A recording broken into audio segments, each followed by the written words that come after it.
ঐক্যকে ভয় পাই সারা দুনিয়া, ঐক্যকে ভয় পাই সারা দুনিয়া। ভয়ে কাঁপে সন্ত্রাসী যত খুনিরা, ভয়ে কাঁপে সন্ত্রাসী যত খুনিরা। হোক না সে যত বড় মহারংবাজ, হোক না সে যত বড় মহারংবাজ। এক হও মুসলিম, এক হও আজ, এক হওয়া ইমানের মূল কারুকাজ, এক হওয়া ইমানের মূল কারুকাজ। فقد قال النبي صلى الله عليه وسلم المسلمون كرجل واحد أو كما قال النبي عليه الصلاة والسلام. وقال سبحانه وتعالى في آية أخرى محمد رسول الله والذين معه أشداء على الكفار رحماء بينهم صدق الله العظيم وصدق رسوله النبي الكريم. اللهم صل وسلم على محمد النبي الأمين وعلى آله وصحبه وبارك وسلم. আলহামদুলিল্লাহ। ঐতিহ্যবাহী কিশোরগঞ্জ জেলার ঐতিহাসিক বাজিতপুর থানা অন্তর্গত Seniorchar Imtiaz trading and contracting company Doha কাতারের উদ্যোগে আজকের এই ধারাবাহিক আন্তর্জাতিক ইসলামী মহাসম্মেলনের মুহতারাম শ্রদ্ধাভাজন সম্মানিত সভাপতি হযরত উলামায়ে কেরাম, আজিজ তোলাবা, মুরব্বী বাবারা, যুবক ভাইয়েরা, পর্দার আড়ালে বসা শ্রদ্ধেয়া সম্মানিত মা ও বোনেরা, সময় খুব সংক্ষিপ্ত, এজন্য ভূমিকায় খুব বেশি কথা বলা যাবে না। ধারাবাহিক বরেণ্য উলামায়ে কেরাম আসবেন, কথা বলবেন। বর্তমান আখিরি জামানার উম্মতের হাতে সময়ও কম, কাজ বেশি। আমাদের এখন কথা বলতে হবে, কাজ করতে হবে বেশি।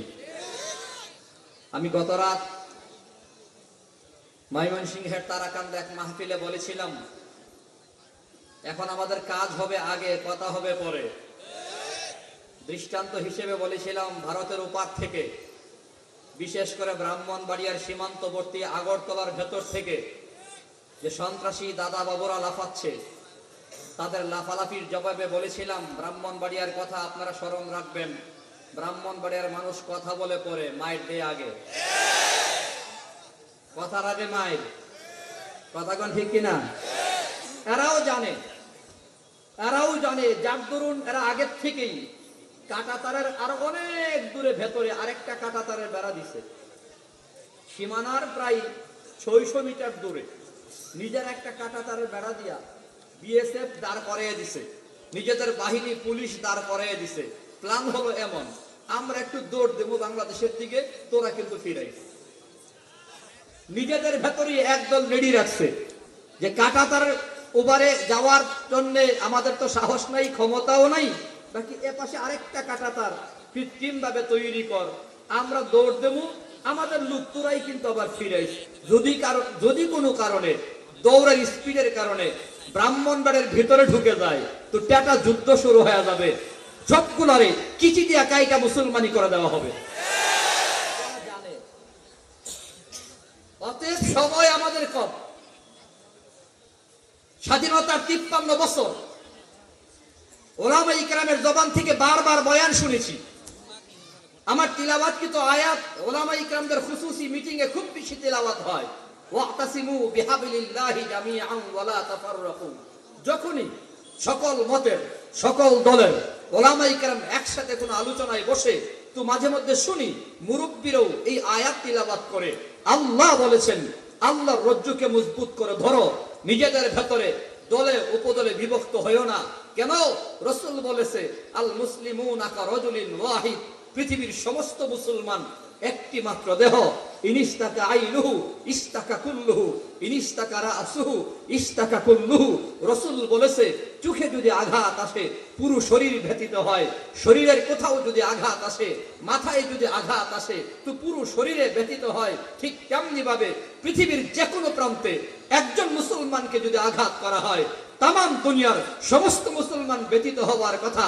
সেখানে বাংলাদেশের মতো ৯২ ভাগ মুসলমানের দেশে মুসলমানের সন্তান কলিজার টুকরা শহীদ আলিফ ভাইকে যখন শহীদ করে দেওয়া হলো, জবাই করে দেওয়া হলো, বাংলাদেশের প্রত্যেকটা মুসলমানের শরীরে আগুন ধাউ ধাউ করে জ্বলার কথা, প্রত্যেকটা স্কুলের সদস্যকে টেনে ছিঁড়ে ফেলার কথা ছিল। কিন্তু বাংলাদেশের মুসলমান প্রমাণ করেছে আমরা সাম্প্রদায়িক সম্প্রীতিতে বিশ্বাসী। যদি আমরা সম্প্রীতিতে বিশ্বাসী না হতাম, আর আমরা শান্তিপ্রিয় না হতাম, আমরা যদি আমাদের মুরব্বীদের কথা শুনে ধৈর্য না ধরতাম, সাম্প্রদায়িক সম্প্রীতি আমরা যদি ধরে না রাখতাম, ধরে তো রাখি বারে বারে প্রমাণ, যখন কোনো দুর্ঘটনা ঘটে তখন আমরাই মন্দির পাহারা দেই। কথা কোন ঠিক কিনা? আমরা হিন্দু ভাইদের পাহারা দেই, সেখানে আমাদের ভাইকে শহীদ করেছে।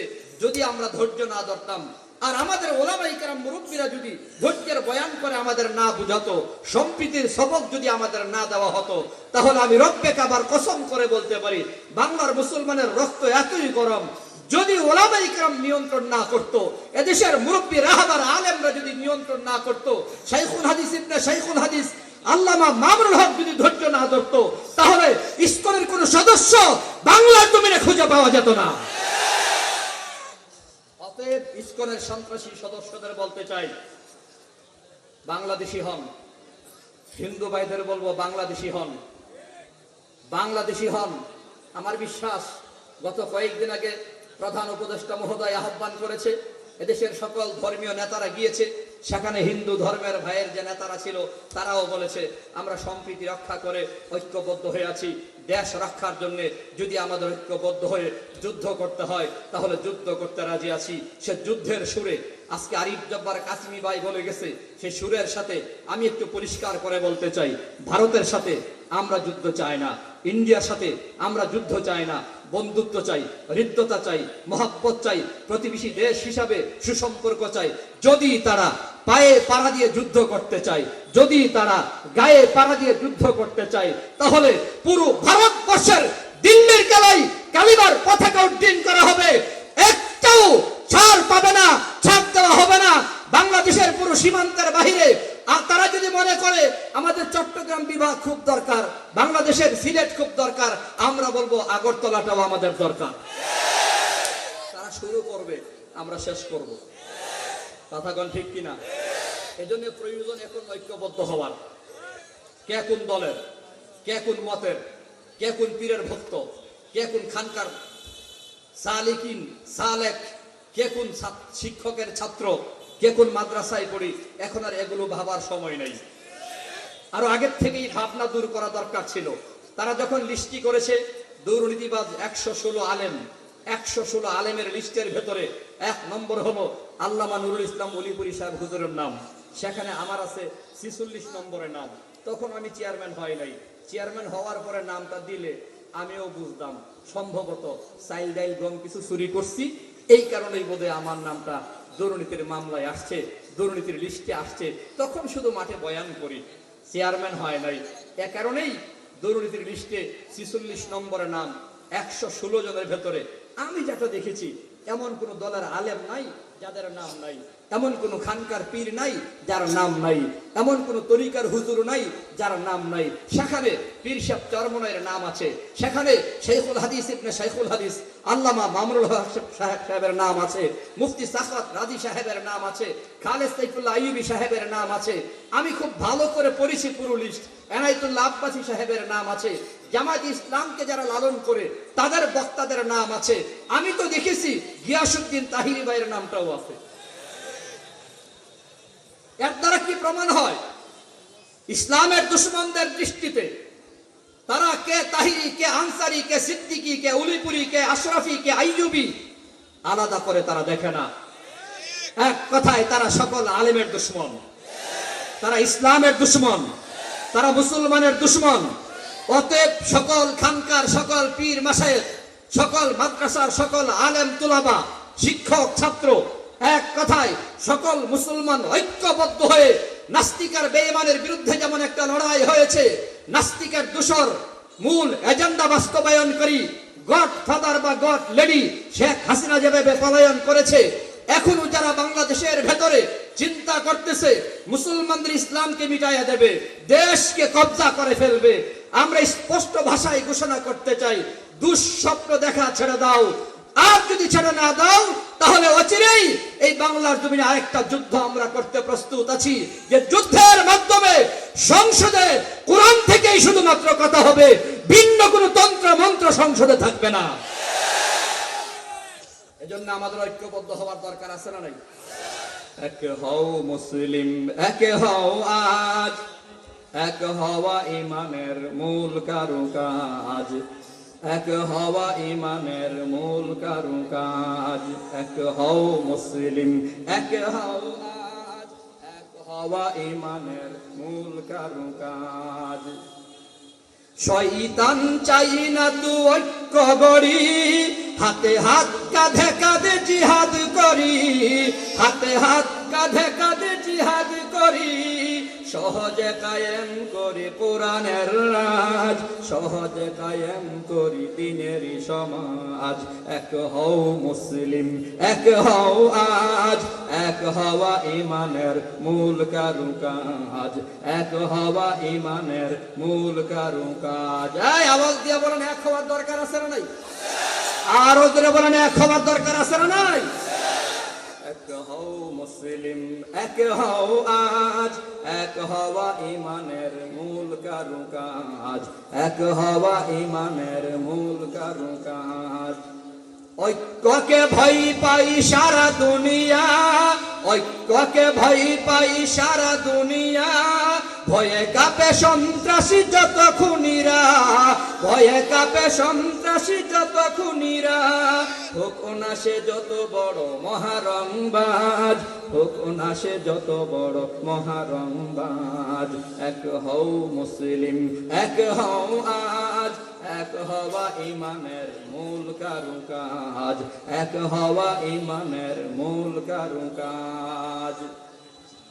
ঐক্যই বিজয়ের বড় হাতিয়ার, ঐক্যই বিজয়ের বড় হাতিয়ার, মর্যাদা শক্তি সে মহাজনতার, মর্যাদা শক্তি সে মহাজনতার। ঐক্য যদি হয় তাহলেই কেবল বিজয় সম্ভব। অতএব লম্বা বয়ান না, আর নরম করে বসে থাকার সময় নাই, সিদ্ধান্ত ফাইনাল। আমাদের রাহবার, আমাদের অভিভাবক, আমাদের ধর্মীয় নেতা আল্লামা শাইখুল হাদিস ইবনে শাইখুল হাদিস মামুনুল হক যদি আমাদেরকে আহ্বান করে এই বাংলাদেশে আরেকটা যুদ্ধ করতে হবে, কোরআনের আইন বাস্তবায়নের জন্য, ইসলামী হুকুমত প্রতিষ্ঠার জন্য, শরীয়তকে সর্বোচ্চ পর্যায়ে নেওয়ার জন্য যদি শাইখুল হাদিস ইবনে শাইখুল হাদিস আমাদেরকে আহ্বান করে, আর সেই আহ্বানে সাড়া দিতে গিয়ে যদি বুকের তাজা রক্ত ঢেলে দিতে হয়, শহীদ হতে হয়, শাহাদত বরণ করতে হয়, জীবনের মায়া ত্যাগ করে সেই জিহাদের ময়দানে ঝাঁপিয়ে পড়তে রাজি কারা কারা? আল্লাহর হাত দেখাও।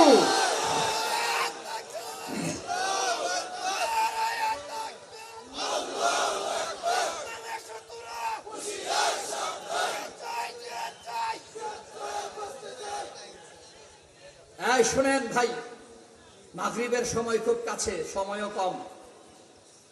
ছোট্ট একটা কথা বলি, সব সময় নরম থাকলে হবে না, গরম হতে হবে। আমি সারা বাংলাদেশ ঘুরি, বিশেষ করে চেয়ারম্যান হওয়ার সুবাদে।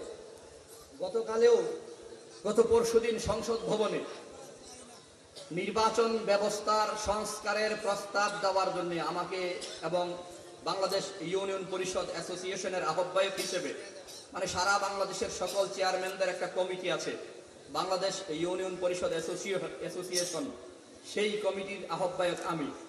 সেই হিসেবে প্রতিনিধি দল 10 জন আমরা গিয়েছিলাম সংসদ ভবনের ভেতরে। ওখানে নির্বাচন ব্যবস্থার প্রস্তাবনায় ওখানেও কিছু কথা শুনে খুব চিন্তায় পড়ে গেছি, খুব টেনশন কাজ করছে। মানে এখনো পর্যন্ত বাংলাদেশকে যারা পরিচালনা করছে তাদের ভেতরে ইসলাম থেকে দূরে সরাইয়া নেওয়া ভিন্ন কোনো ক্ষমতায় মসনদে বসানোর ষড়যন্ত্র চলতেছে। যারা ইসলামকে বিশ্বাস করতে চায় না, ইসলামকে রাষ্ট্রীয় পর্যায়ে ক্ষমতায় চায় না, অতএব আজকের প্রোগ্রাম থেকে আমি স্পষ্ট ভাষায় প্রধান উপদেষ্টা ইউনূস সাহেবকে বলতে চাই, আসিফ নজরুল সাহেব আপনাকেও বলবার চাই, যদি মনে করেন মুসলমানদেরকে বারবার 53 বছরের ধোকায় ফেলে দিবেন, মুসলমানদেরকে ধোকা দিয়ে ইসলামের বিরোধী কোনো শক্তিকে আপনারা এদেশে প্রতিষ্ঠিত করতে চান, ইসলামকে মিটাবার কোনো ষড়যন্ত্র করেন, ইসলাম বিরোধী কোনো কার্যকলাপ যদি বাস্তবায়নের চেষ্টা করা হয়, তাহলে বলবো যেভাবে হাসিনা আপাকে দিল্লি পাঠিয়ে দেওয়া হয়েছে ওইভাবে আপনাদেরকেও চিহ্নিত করে বাংলাদেশের সীমান্ত থেকে বের করে দেওয়া হবে। ইসলামের প্রশ্নে কাউকে ছাড় দেওয়া হবে না ইনশাআল্লাহ। সজাগ থাকতে হবে আমাদের। এজন্যই মাঝে মধ্যে বলি এখন সময় হলো ঐক্যবদ্ধ হওয়ার। আমি আমার মুরব্বী সেরেতাজ ওলামায়ে কেরামদেরকে, বাবাদেরকে পায়ে হাত ধরে বলবো, সন্তানদের পক্ষ থেকে আসুন অল্প সময়ের জন্য হলেও ভুলে যাই আমি কোন দলের আর কোন মতের। একটাই কালিমা আমাদের, লা ইলাহা ইল্লাল্লাহ মুহাম্মাদুর রাসূলুল্লাহ।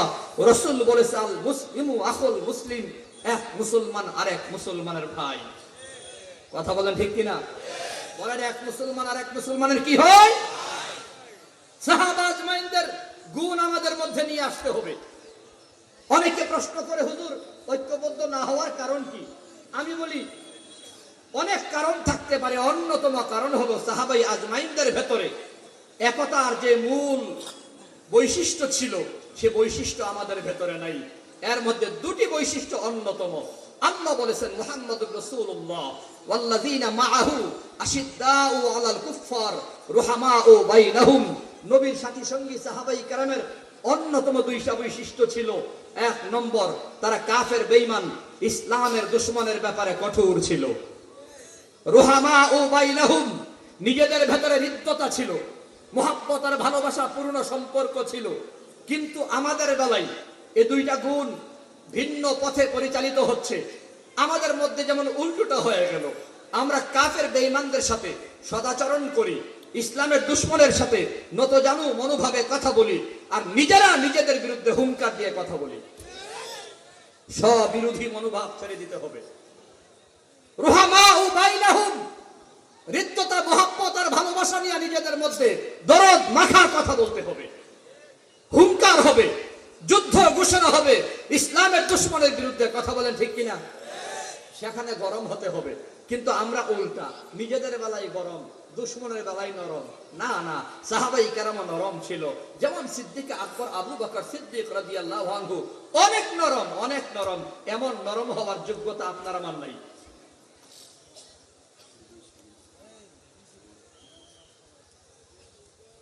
মাশাআল্লাহ, একটা রিকোয়েস্ট চলে আসছে, আজানের টাইমও চলে আসছে।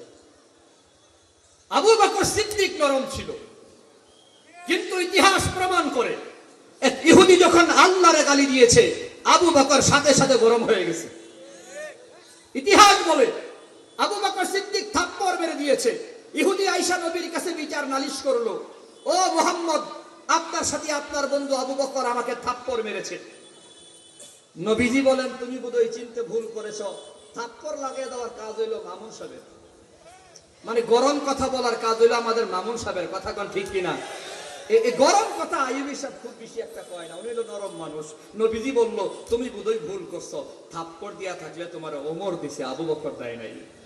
সুবহানাল্লাহ বলেন না? হযরত ওমর ছিলেন গরম। ইহুদি কয়, মুহাম্মদ, আমি তোমার আবু বকরকেও চিনি, ওমরকেও চিনি, আজকে আবু বকর আমাকে থাপ্পড় দিয়েছে। এমন সময় আবু বকর সিদ্দিক রাদিয়াল্লাহু আনহু নবীর দরবারে হাজির। ইহুদি নবীর সাথে কথা কয়, দেখেই আবু বকর সিদ্দিক অনুমতি চাইলো। নবী, ইহুদি আপনার সাথে কথা কয়, আপনি যদি অনুমতি দিতেন হেরা একটা থাপ্পড় দিতাম। রাসূল মুচকি হাসি দিয়া কই, বুঝা লাইছি এই কামটা আজকে তুমিই করছো। আচ্ছা আবু বকর, কেন থাপ্পড় দিছো? আবু বকর বলে, ইয়া রাসূলুল্লাহ, ইহুদি আল্লাহর গালি দিয়েছে, আমি আবু বকর সহ্য করতে পারি নাই। ইহুদি বলে, না, মুহাম্মদ আপনার সাথে আবু বকর মিথ্যা বলেছে, মিথ্যুক সে। নবী, আপনি আমারে সিদ্দিক উপাধি দিয়েছেন, কই সিদ্দিক টিদ্দিক দিয়া কাম হইব না, সাক্ষী পেশ করো। কই সাক্ষী তো নাই, ইহুদি তো বাটপার, আমি আর ইহুদি ছাড়া কেউ ছিল না, সাক্ষী তো নাই। রসুল তো ইনসাফের বিচার করেন, ইনসাফ প্রতিষ্ঠার জন্য রসুলের সংগ্রাম ছিল। তো রসুল আরবি সাল্লাল্লাহু আলাইহি ওয়াসাল্লাম বলে, যেহেতু সাক্ষী নাই, প্রমাণ হয়ে গেল আবু বকর তুমি অপরাধ করেছো, তাকে তুমি থাপ্পড় দিয়েছো বিনা কারণে, অতএব ইনসাফের বিচার হলো ইহুদি তুমিও আবু বকরকে একটা থাপ্পড় লাগাইয়া দাও। থাপ্পড়টা দিয়া দেবে, সংক্ষেপে বলছি থাপ্পড়টা দিয়া দেবে, এমন সময় জিবরাইল আমিন নবীর দরবারে চলে আসছে। সুবহানাল্লাহ। লাকাদ সামিআ আল্লাহু কাওলাল্লাযীনা ক্বালু ইন্নাল্লাহা ফাকীর ওয়া নাহনু আগনিয়া। জিবরাইল আমিন আয়েশা বলে, ইয়া রাসূলুল্লাহ, থামান ইহুদিরা থামান। আবু বকর ইহুদিকে থাপ্পড় দিয়েছে, ইহুদি আল্লাহরে গালি দিয়েছে। দূরে বলেন কারে? আর দূরে বলেন কারে? আপনি সাক্ষী তালাশ করেছেন, আবু বকর সাক্ষী দাঁড় করাতে পারে নাই। আল্লাহ তাআলা আমাকে পাঠাইয়া দিয়ে আপনাকে জানাইয়া দিছে, ইয়া রাসূলুল্লাহ, ইহুদি আল্লাহরে গালি দিয়েছে, আবু বকরের পক্ষে স্বয়ং আল্লাহ সাক্ষী দিয়া দিছে। অতএব আবু বকর আল্লাহরে গালি দেওয়ার পরে গরম হয়ে গেছে মিয়া। আল্লাহর বিরুদ্ধে যখন কথা হবে তখন আর নরম থাকার সুযোগ নাই, ইসলামের বিরুদ্ধে যখন কথা বলবে তখন আর নরম থাকার সুযোগ নাই, তখন হুঙ্কার দিয়া কথা বলা লাগবে। কারণ মুমিনের ঈমান বানাতে হবে। দুনিয়ার সব আমার উল্টা হয়ে গেল, আমার সাথী একজন আছেন, দূরে বলেন তিনি কে? দূরে বলেন তিনি কে? মাল্লাহুল মাওলা ফালাহুল কুল, যার হবে রব তার হবে সব। আল্লাহ যার সাথে আছে তার কোনো ভয় নাই।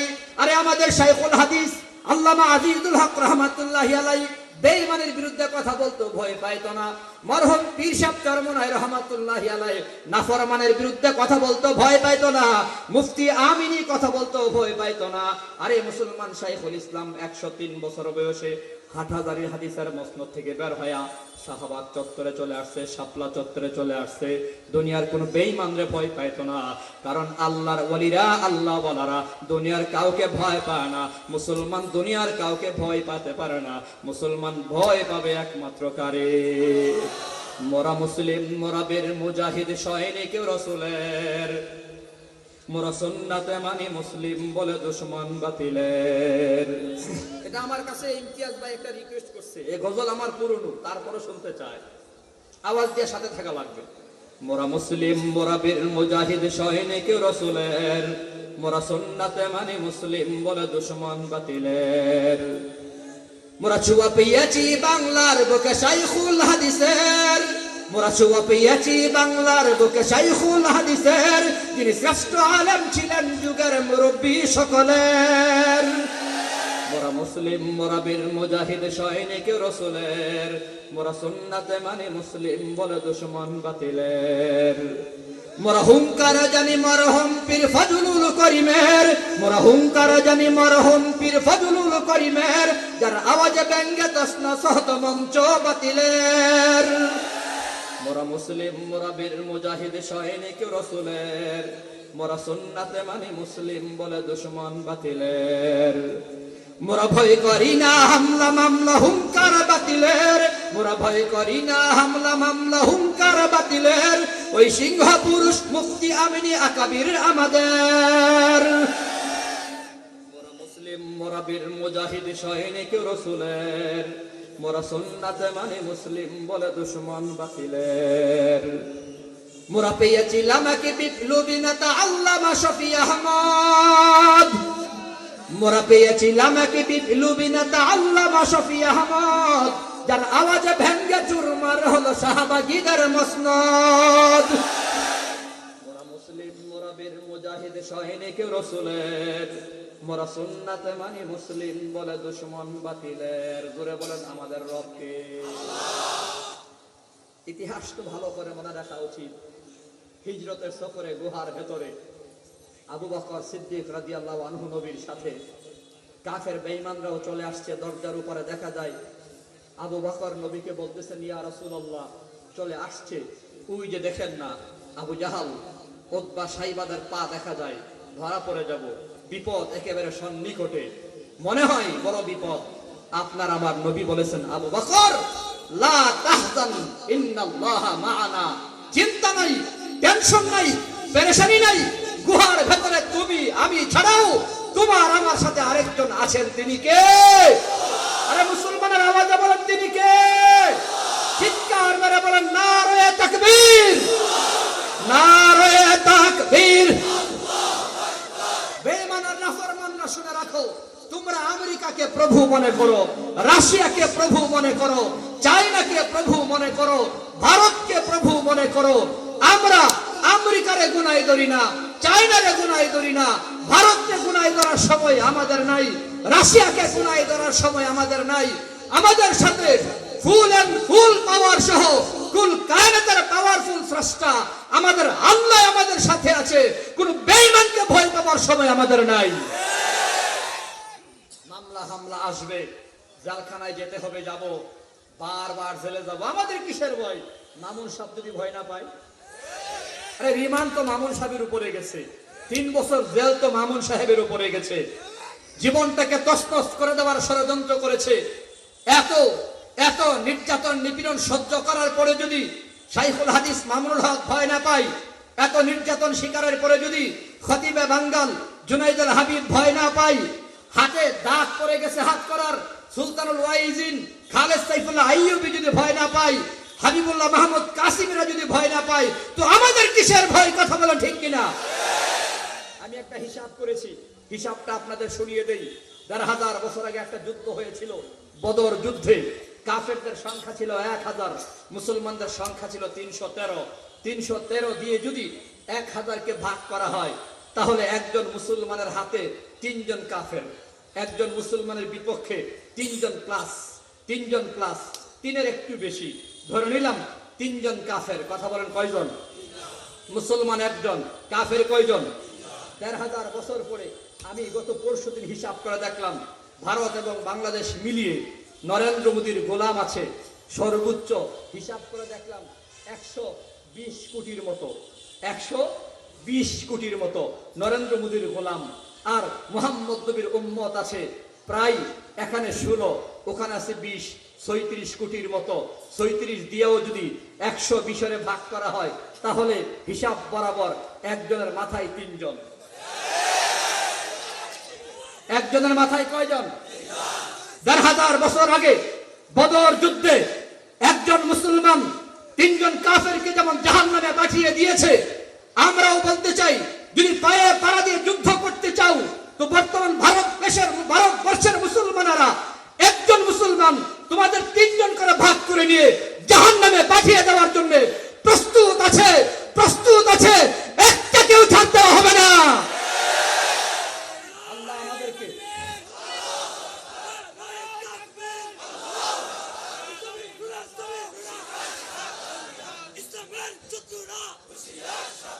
ভাইয়ের আমার, আজান হবে, এখানে জামাত হবে, জিহাদ করে নামাজ আগে। কথাটা ঠিক কিনা? প্রত্যেকে জামাতে নামাজ পড়লে পরে বুঝবেন এক একজন মুজাহিদ তৈয়ার।